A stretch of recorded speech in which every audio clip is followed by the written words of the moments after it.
نہیں؟ تو یہ قبر ہے،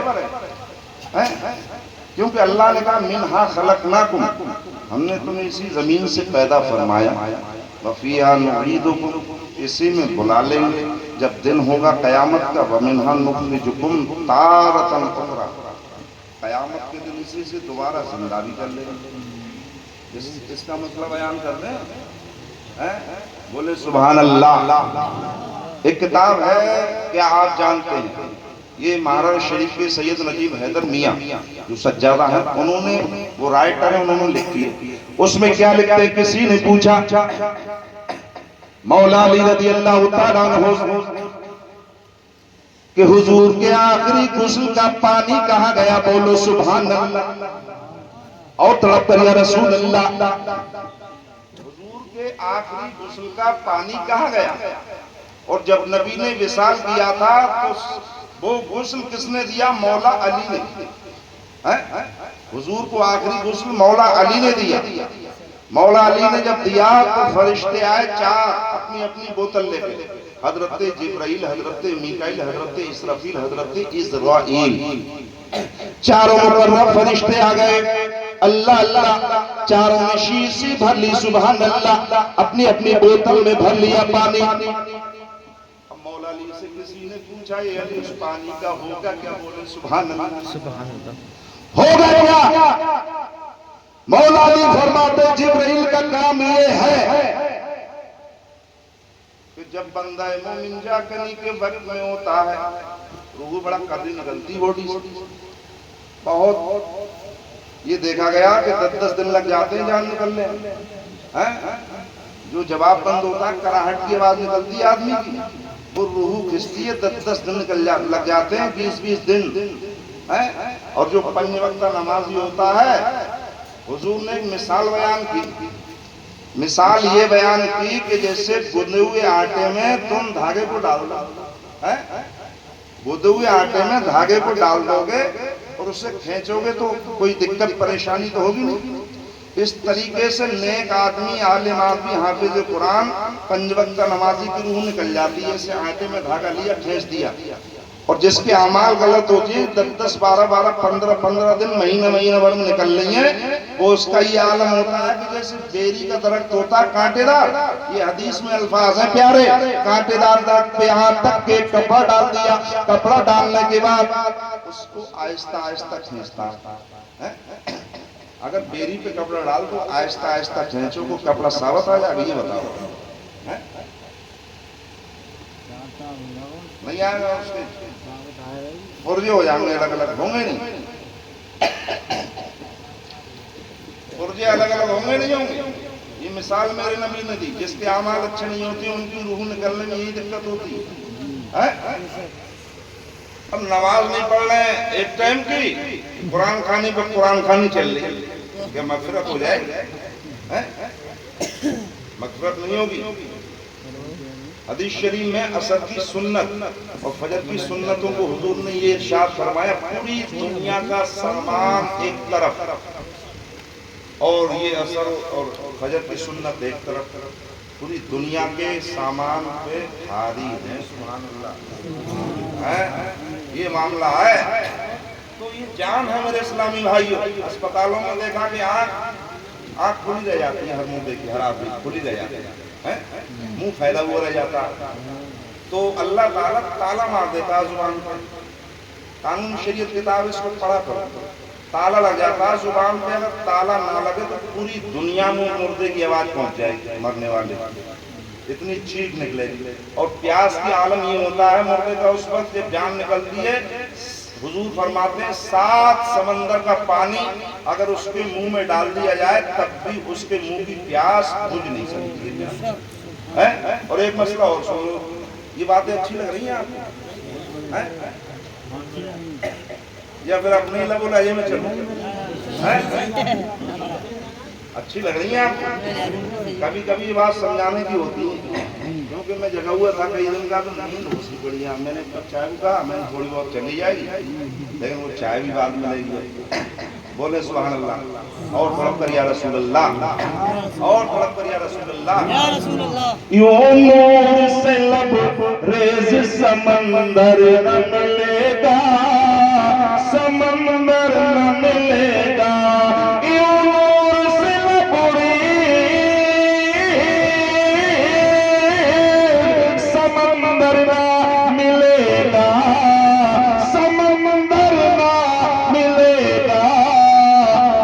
سرکار تو عالم موسیٰ پیغمبر نہ ملے گا. بہت اچھا ماشاءاللہ بہت خوب سبحان اللہ ایسے نکال لے بڑا مشکل سے نکال لے بولو سبحان اللہ اور طلب کر یا رسول اللہ. ایک حدیث اور سن لیں بہت اہم بات ہے لیکن تو قوم کو یاد نہیں. میں یہ دیکھتا ہوں جہاں بھی دفن وغیرہ میں جاتا ہوں لوگوں کو ہدایت کرتا ہوں اس بات کی اور فیس بک پہ بھی یہ باتیں میں شیئر کرتا رہتا ہوں. جب ہم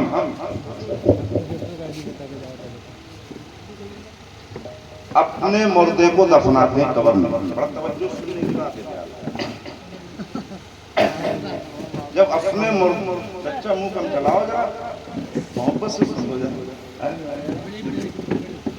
جب اپنے مردے بڑا توجہ سنو میری بات جب اپنے مردے کو ہم قبر میں دفن کر دیتے ہیں اور سارے لوگ چلے جاتے ہیں بلکہ صحیح حدیث مصطفیٰ کی یہ ہے کہ اس وقت بندے کو اتنی پریشانی ہوتی ہے کہ ایک بڑا دریا ہو اور بیچا بیچ میں اکیلا انسان پھنسا ہو اسے کوئی بچانے والا نہیں. اس سے کہیں زیادہ تکلیف قبر میں ہوتی ہے.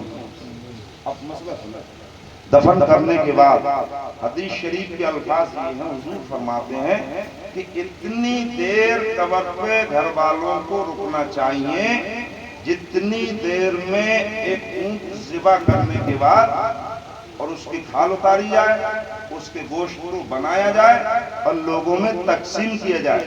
تو بڑے بڑے عالموں نے اس ٹائم کو تقریباً 35 منٹ رکھا 35 منٹ کا ٹائم رکھا. تو یہ عالم ہوتی ہے کہ سمندر کے اندر جیسے ایک جان پھنسی ہوئی ہے اس ٹائم جب دفن کرتے ہیں تو اللہ کی رحمت یہ ہوتی ہے وہاں پہ کہ جب گھر والا کوئی کلمہ پڑھتا ہے یا قرآن کی تلاوت کرتا ہے تو مردے کو بہت آسانی ہوتی ہے. حضور فرماتے ہیں بہت سکون ملتا.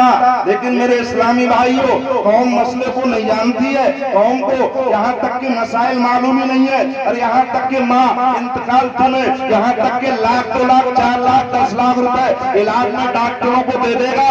لیکن میرے پیارے اسلامی بھائیوں آپ نے جان دے دی تمہیں اسپتالوں میں بڑی رقم خرچ کی ہے لیکن میرے پیارے اسلامی بھائیوں یہاں تک کہ حافظ قرآن کو پکڑ لیجئے اور کہیے یہاں تک کہ ایک بار تلاوت کر دیجئے. ویسے حق یہ ہے سورہ بقرہ کی تلاوت کیا کرو قبر پہ یہاں تک کہ پہلے دن سورہ بقرہ کی تلاوت کیا کرو.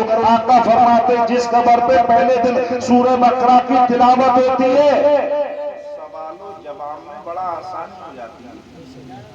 جہاں سورہ بقرہ کی تلاوت ہوتی وہاں شیطان کے قدم جمتے ہی نہیں ٹک ہی نہیں سکتا. بہت اچھا وہ ٹک ہی نہیں سکتا. فوراً سورہ بقرہ کی تلاوت.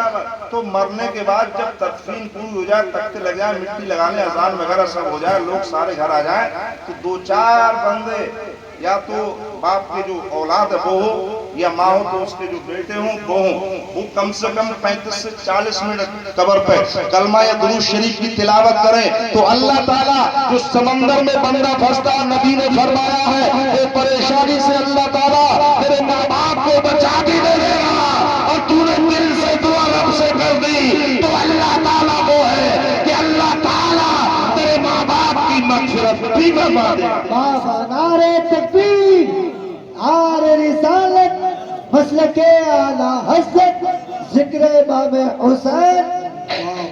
بہت مسئلہ کیا ہوتا ہے 40 دن جائے گا 40 دن اور یہ نہیں معلوم اس کو 40 دن جائے گا برابر بیٹا ہو یا بھائی ہو جائے گا. میں مانتا ہوں جاتے ہیں لوگ لیکن یہ نہیں معلوم قبر پہ کس طریقے سے کھڑا ہونا چاہیے کدھر کھڑا ہونا چاہیے. یہ بھی سنیں یہ باتیں اچھی لگ رہی ہیں یہاں بولیے سبحان اللہ. قبر پہ کیسے کھڑا ہونا چاہیے. میں اکثر و بیشتر لوگ وہ دیکھتا ہوں کہیں سفر ہو رہا دیکھا کہ الٹا سیدھا کھڑا. قبر پہ جانے کا بھی قانون شریعت کتاب ہے ہندی میں بھی انگلش میں بھی اردو میں بھی. اس کی تلاوت کرو اسے پڑھو انشاءاللہ تعالی یہ نمازیں بھی درست ہو جائیں گی. یہ مسئلے مسائل انسان کے اپنے خود درست ہوتے چلے جائیں گے. اب قبر پہ پہنچے، جیسے قبر پہ جب ہم مردے کو رکھتے ہیں قبر میں تو ایک ڈیلا لگانا چاہیے، قانون شریعت میں صاحب لکھا پیٹھ پہ ڈیلا لگانا چاہیے تاکہ اس کا رخ چہرے کا کعبہ شریف خود بخود ہو جائے۔ بہت سے لوگ ڈیلے نہیں لگاتے ہیں۔ ایک دو بار بات آئی تو میں نے یہ لکھا ہوا ہے حدیث ہے مصطفیٰ کی، ہاں پیٹھ کے نیچے ڈیلا لگاؤ اس طریقے سے جو اس کی کروٹ کعبہ شریف کی طرف بن جائے، قانون شریعت میں لکھا ہوا، مسئلے دیکھو جو بھی پتہ چلا ہے، ہاں تو ڈیلے لگاؤ تو اس کا منہ، اور ویسے بھی جب جان بدن سے نکلے جو قریب ہو تو چہرہ کعبہ شریف کی طرف کرو، یا نہیں کعبہ شریف طرف کر دو۔ اب جیسے قبر اس طریقے سے ہوتی ہے، مان لو اس طریقے سے ہوتی ہے، منہ ہو گیا کعبہ شریف طرف ادھر، ٹھیک۔ اب جانے والا جائے فاتحہ پڑھنے تو کیا حکم ہے شریعت کا وہ سنو۔ حضور فرماتے ہیں بہت سے لوگ ادھر کعبہ شریف کی طرف منہ ہے ادھر کو کھڑے ہو جاتے ہیں، نہیں، قانون شریعت میں صاف لکھا تم سلام کرتے ہو مردے کو گردن گھمانے میں تکلیف ہوتی ہے، صاف لکھا قانون شریعت میں۔ تو مسئلہ یہ ہے کہ منہ میت کا کعبہ شریف ہوتا ہے، قبرستان جب جاؤ تو اپنی پیٹھ کعبہ کی طرف کرو، جب اپنی پیٹھ کعبہ کی طرف کرو گے میت کا منہ کعبہ کی طرف ہے تو آمنے سامنے منہ ہوگا نہیں ہوگا، آمنے سامنے منہ ہوگا، یہ مسئلہ ہے قانون شریعت میں لکھا۔ میرے پیارے اسلامی بھائیوں، حضور فرماتے ہیں تو اپنی پیٹھ کعبۃ اللہ کی طرف کر لے کہ تیرے ماں باپ کے چہرے کے سامنے تیرا چہرہ ہو جائے گا، یہاں تک کہ جب تو تلاوت کرے گا اپنے لبوں سے تلاوت کرے گا تیرے باپ کو سننے میں اللہ تعالیٰ بڑی آسانیاں عطا فرمائے۔ لیکن ہم تو بھول بھلائیوں میں زیادہ تر سورہ یاسین کی تلاوت کی جاتی ہے قبر پہ پہنچ